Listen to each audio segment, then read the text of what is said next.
आज की हमारी कहानी है टिप टिपुआ। एक गांव था। उसमें एक दिन बहुत तेज बारिश हो रही थी। उस गांव में राजू नाम का एक लड़का अपनी दादी के साथ रहता था। राजू को रोज रात को कहानी सुनने की आदत थी दादी से।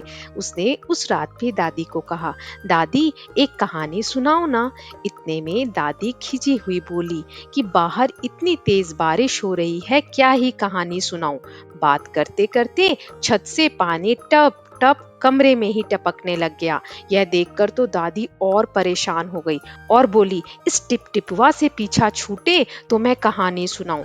इस पर राजू हैरानी से बोला, दादी ये टिप टिपुआ कौन है? क्या यह शेर और बाघ से भी बड़ा होता है? दादी छत से टपकते हुए पानी की तरफ देखकर बोली, क्या शेर क्या बाघ, हमें तो इस टिप टिपुआ से डर लग रहा है कि पता नहीं क्या होगा। संयोग से उसी वक्त एक बाघ जो बारिश के कारण जंगल से भटक गया था, वह राजू के घर के पीछे छुपा हुआ था।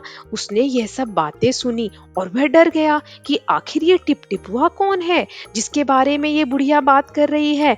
कहीं ये टिप टिपुआ कोई बड़ा जानवर तो नहीं है? तभी तो ये बुढ़िया शेर बाघ से ज्यादा टिप टिपुआ से डरती है। इससे पहले वह मुझे आकर खा जाए, मुझे यहाँ से भाग जाना चाहिए। बाघ ने ऐसा सोचा और दुम दबाकर वहां से भाग गया और तालाब के किनारे जाकर झाड़ियों में छुप गया। उसी गांव में एक धोबी रहता था। उसने अपनी पत्नी को बताया कि आज सुबह से उसका गधा नहीं मिल रहा है और बारिश इतनी तेज हो रही है, पता नहीं वह कहाँ चला गया है। तो इस पर धोबी की पत्नी बोली, जाकर गांव के पंडित जी से क्यों नहीं पूछते, वे बड़े ज्ञानी हैं, वे बता देंगे कि कहाँ है गधा। इस पर धोबी पंडित जी के पास जाता है और अपनी कहानी बताता है कि मेरा गधा नहीं मिल रहा है, क्या आप बता सकते हैं मेरा गधा कहाँ है? इस पर पंडित जी कहते हैं, मैं तो खुद घर से पानी निकालते निकालते परेशान हूँ, बारिश इतनी तेज हो रही है, मुझे क्या पता तेरा गधा कहाँ गया है, किसी तालाब पोखर के पास जाकर ढूंढ। फिर क्या, धोबी वहां से चला गया। उसे झाड़ियों के बीच एक जानवर बैठा मिला। उसने ज्यादा दिमाग नहीं लगाया, उसे लगा उसका गधा है। उसने उसको जोर जोर से मारना शुरू किया और बोला, आज तूने मुझे बहुत तंग किया है, चल घर। लेकिन वहां तो शेर छुपा हुआ था। शेर ने सोचा, अच्छा लगता है यही है टिप टिपुआ, तभी इसके पास इतनी शक्ति है जो मुझसे भी नहीं डर रहा। अभी तो भलाई इसी में है, जैसा ये कहता है चुपचाप करता हूँ, नहीं तो यह मुझे मार देगा।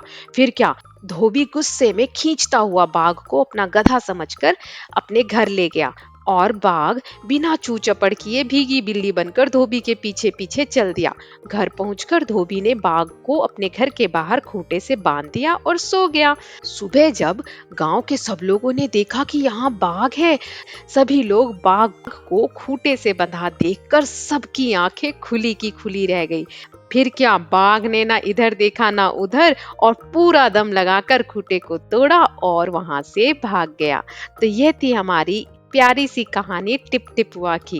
तो कैसी लगी आपको कहानी? I hope you love this story. Please like and share it and don't forget to subscribe Kalyan TV channel for more such videos. Thank you.